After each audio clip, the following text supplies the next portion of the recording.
Hi, everyone. Welcome back to another episode of my interview series. Today, I'm really excited to have RJ Andersen with me. He is director of franchise development for Threshold Brands, another mouthful. But today, we're here to talk about one of their brands. As you can gather, they have multiple in the service industry. And today, we're going to talk about heating and air paramedics. I mean, what is more necessary to people than keeping you cool in the summer or warm in the winter? I'm really excited to dig into this. So, RJ, welcome today. Thank you, John. Thank you. It's a pleasure to be here, and I'm looking forward to speaking with you. You mentioned what is more essential than HVAC, and I'm down here in Dallas where, we got two seasons, hot and hotter, so I couldn't agree with you more. It's funny. I think most of the people know I'm in Oklahoma. This is Grand Lake behind me. I live in Okay. Tulsa most of the time, but um, it's funny. It's only about 250 miles, but there's quite a bit of difference, especially when it comes to winter. Oh, We get some real winter here, and I know it's a little rare for you guys, but yeah, you get real winter. We get little peaks of it, then it goes back to summer the next day, and then back to winter halfway through that day. it's right. Although I will say, we get 2 inches of snow here, and it shuts down the city. So, my friends in the north laugh at me. But even another 250 miles up to Kansas City, which is I'm a huge Chiefs fan for one of my one of my, I know exactly how long it takes me to get to Arrowhead. But so tell everybody a little bit about your background in franchising, what you do for Threshold and heating and air paramedics, and let's start with that. Yeah, absolutely. I have somewhat of a unique background, John, in the sense that I've been in the franchise world my whole life. I grew up here in the DFW area, and growing up, my family was multi-unit, multi-branded franchisees. So we had 8 restaurants here locally. That's where all my free time went growing up.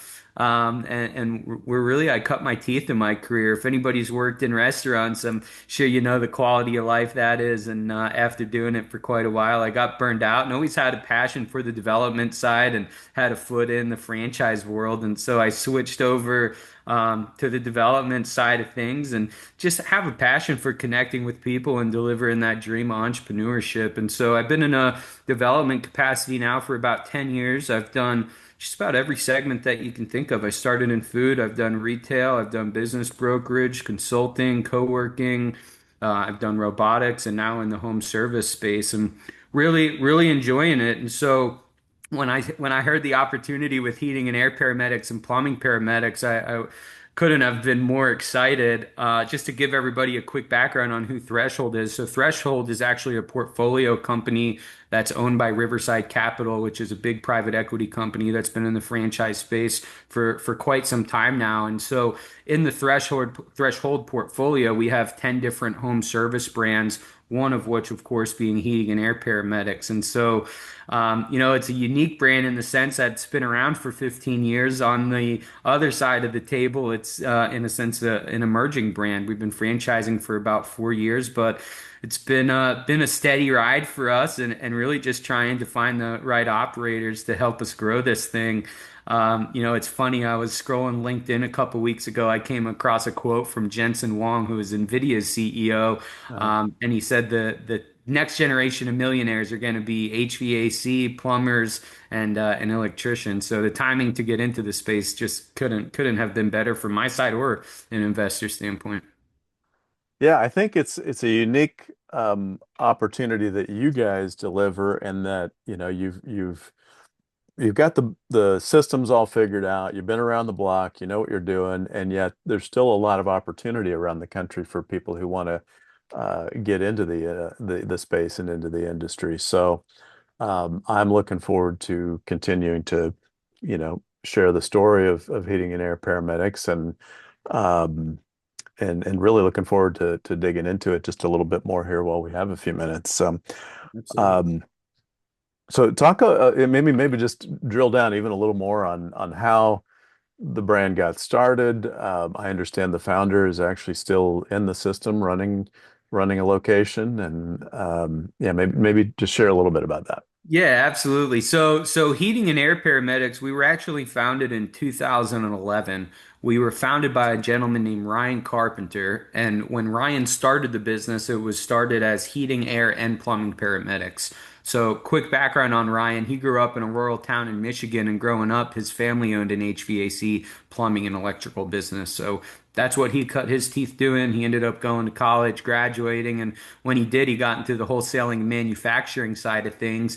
And he learned really quickly that there can be a lot of deception and greed that takes place, specifically in HVAC, right? I'm sure, you've heard horror stories, John, or Mm, might even been a victim yourself, right? The HVAC guy comes over, he does his thing, he shows you a bill. You don't know if it's a good price, you don't know if it's a bad price, you probably don't even know what he did. You don't know what you don't know, and it tends to lead to a lot of pressure selling tactics and those sorts of things. And so Ryan, being from a small town, putting the customer first and reputation was absolutely everything, and was really one of the main drivers in him starting this business. Was he really wanted to start a brand that cared more about educating his clients and just pressure selling them for however many dollars he could get, or whatever the yeah, case is. And so he started a great business. You fast forward about 10 years to 2021, and Threshold Brands ended up purchasing the business from him.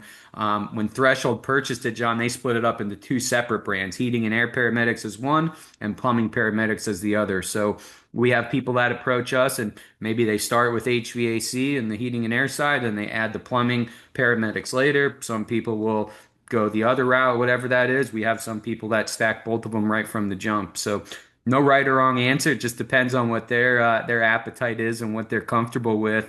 But yeah, so Ryan sold it to Threshold, and he originally came on board as the brand president. As I'm sure everybody listening to this could imagine, it's a total different ballgame when you're running a brand versus operating a territory, which is really where Ryan's passion was. And so after about 2 years, he went back to operating his business, which is the entire Indianapolis market for both brands, is still very much so a part of our system, helping protect the integrity and direction of the brand and everything, but essentially acts in the same capacity that a franchisee would. And, everybody that goes through our process gets to speak with him. And I know it's always a valuable conversation, and always have yeah. nothing but good things to say about Ryan.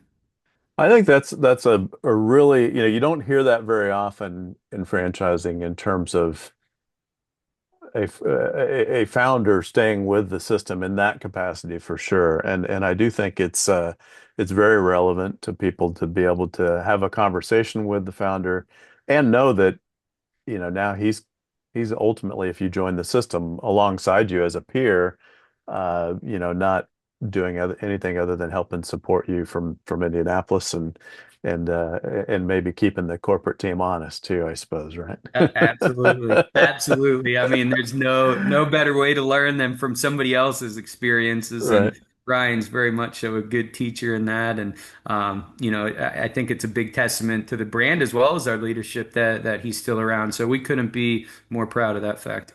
Yeah, absolutely.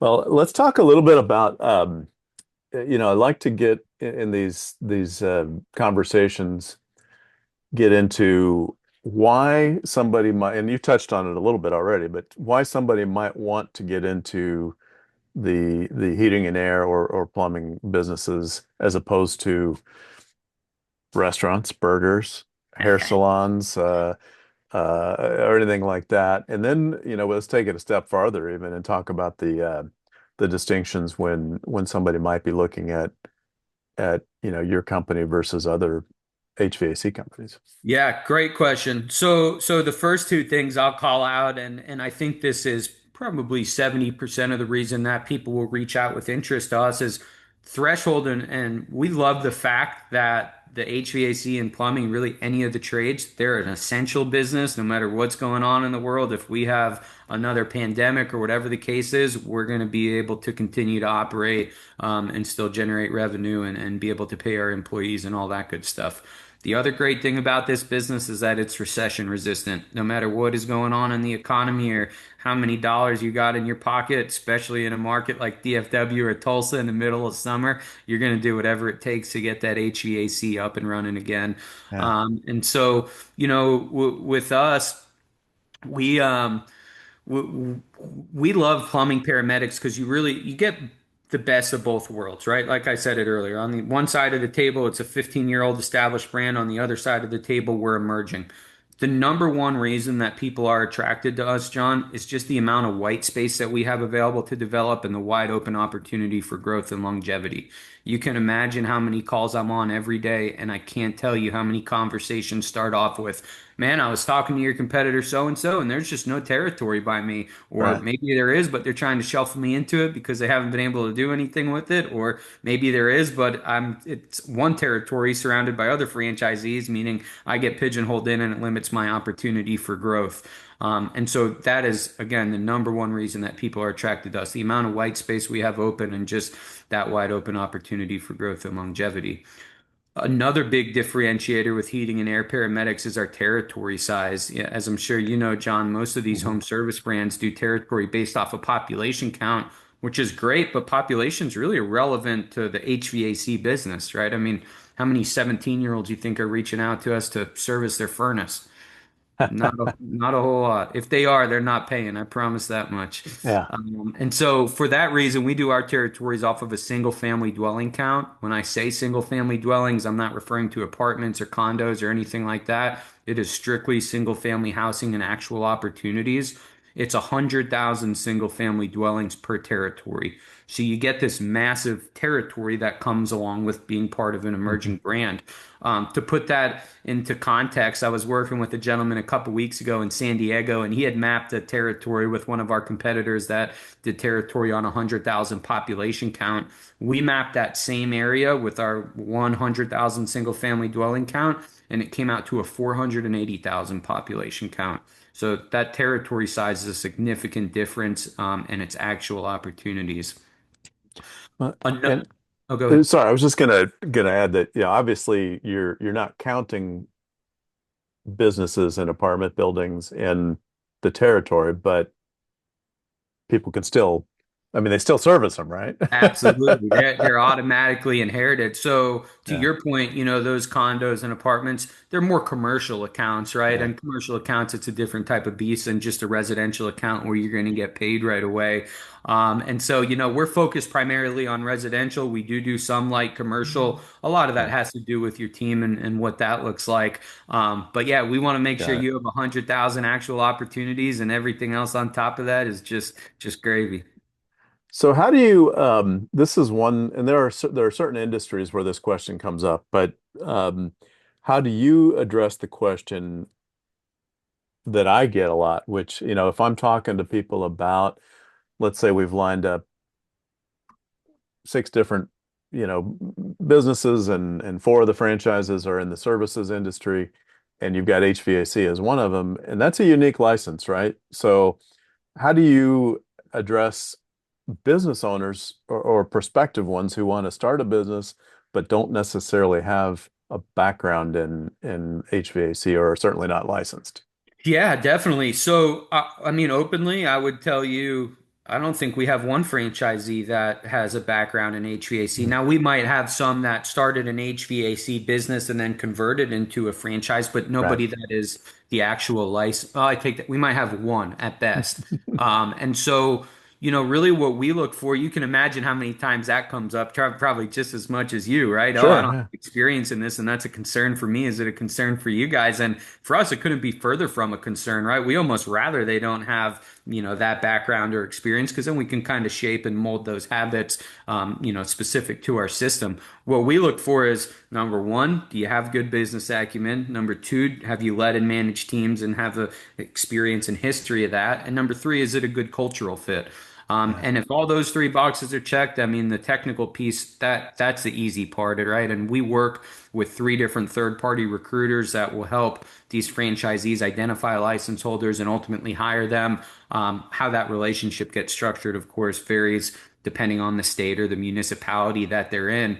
But I can tell you throughout my 10 years in a development capacity, that's the one thing that has stayed consistent is that most of these business owners have no background in whatever business that they go into. And as long as there's a cultural fit at the end of the day and they Yeah. operate that system, I think those are the two most important things. That's awesome. Because it's, people can blow that up in their brain like it's a huge hill to climb, and to know that basically the whole system is in the same boat they are, and or maybe they were before they got started. I think that's really important. And in these videos, I don't get into too much of the training and support because all of the great franchises that I'm talking about have great support and great training, right? So obviously that's a big key.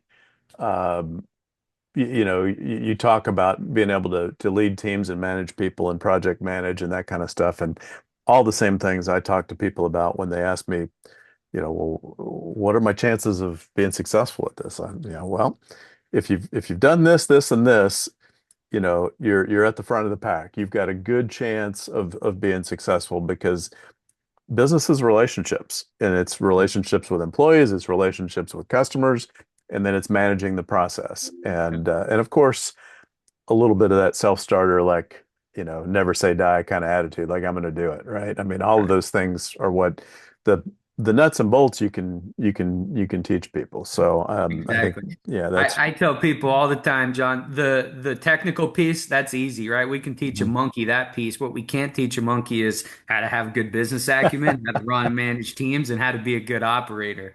And that's what we're looking for. yeah, and we love to get into that who's the ideal candidate or who's your avatar, and I think we kind of just talked about that, but is there any consistent you know personality traits beyond what we just talked about? Is there anything else like Yeah, definitely. backgrounds And, or and yeah, let me just yeah. add one more thought while it's on my mind. And I meant to say it earlier.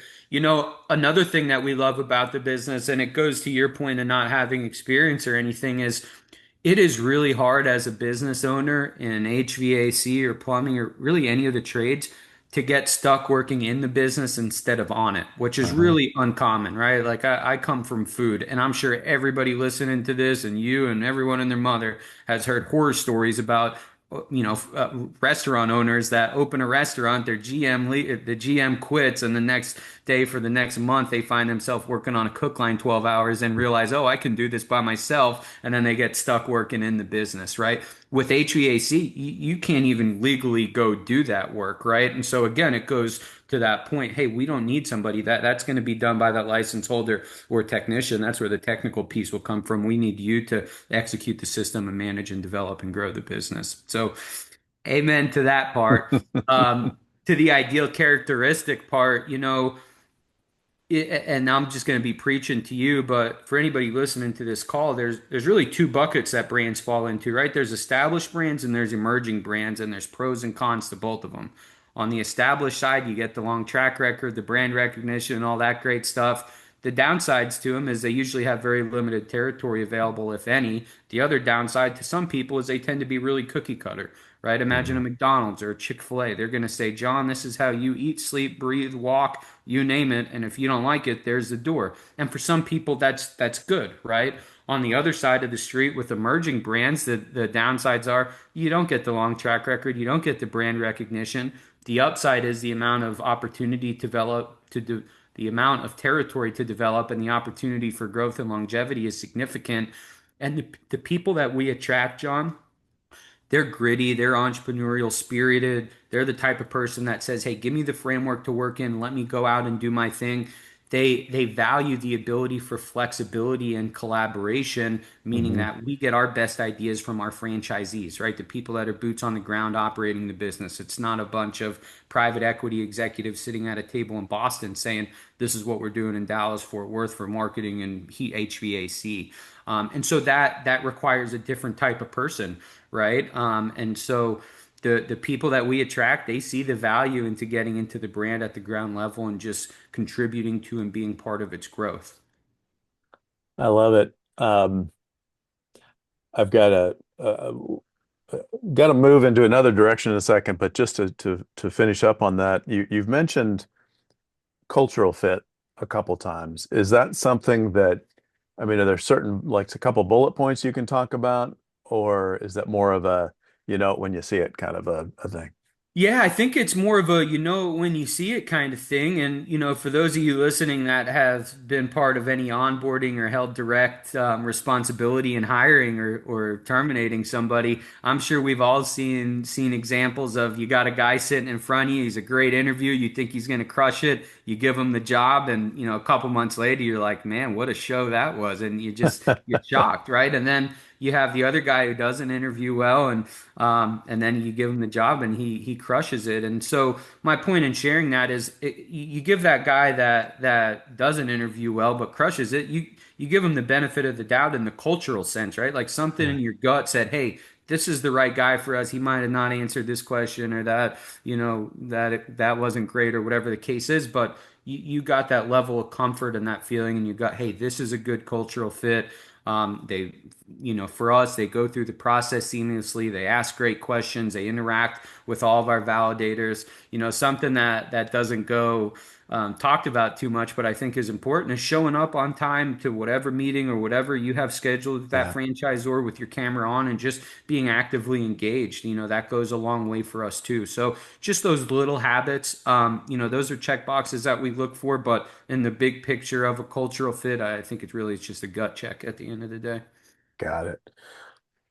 One of the things I like is that you can get into this business without, without having to spend a fortune. So, can you share with what is the typical, startup Yeah. investment look like? Yeah, absolutely. So, just to make it easy, the low end of our initial investment is 100,000. The high end is 200,000. People Mhm. are going to fall somewhere in the middle of that, just depending on some of the business decisions that they make and what they finance. Yeah. So relatively low on the investment scale comparative to most things, of course. But the returns are absolutely out of the roof in this business.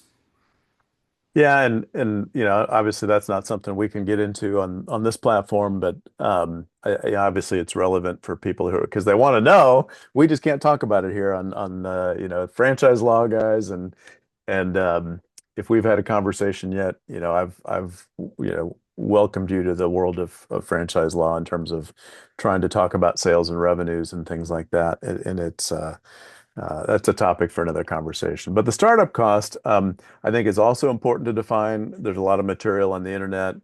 A lot of the marketing stuff is just a hook to get you to fill out a form. It is important to know that that 100 to 200,000 startup cost is really designed to what does it take to get you profitable? What is your capital investment, your business plan need to be? So that's not just to get the doors open. That going to cover some expenses for 3 to 6 months and so forth and so on. So know that if you've got access to that kind of capital or can get loans for it, and we could talk about that too, um, that you can do this business. So I think that's really Absolutely. really exciting. Absolutely. And if you're just so eager you want to know about the returns of this business, you can feel free to reach out to me too, and I'll connect you with a couple people that I'm confident you'll like what you. Yeah, I mean, obviously, I think you guys put some numbers in the disclosure, and that's one part. You mentioned validators a minute ago, and I think it's an important part of the process that people don't understand. If you've got 100 franchisees, they're going to have 100 different experiences. There is no what is, I mean, you can come up with an average, but it's really doesn't not that meaningful. You got It to doesn't talk to tell you. people. Right. Yeah. You got to talk to people who've been doing the business and doing it the way you want to do it, and maybe in an area that's similar to yours so that you can begin to project how you're going to do. And that's Right. really what you've got to do is you got to invest some time into figuring out how this business is going to work for me, how I'm going to do at it, and let's put a couple sets of projections together.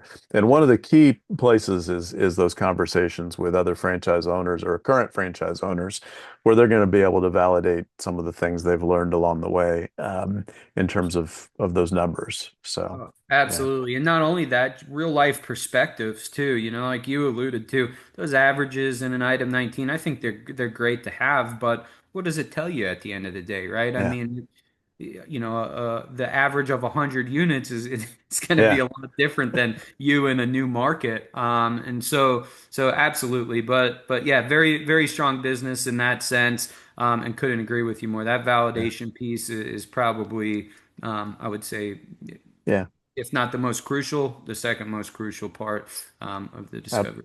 Absolutely. Well, yeah, I mean, you got to get your arms around the business, and I always coach candidates that I'm working with to, look beyond just what is the product or service, what does the successful owner do every day? Right, And are you going to enjoy those activities? right. And are you going to be good at those activities? Those are some of the key things you need to figure out up front. And then you start to financial model it, and then you're going to feel like the culture part. Do you fit in? I mean, it's a two-way street. You both are looking at it.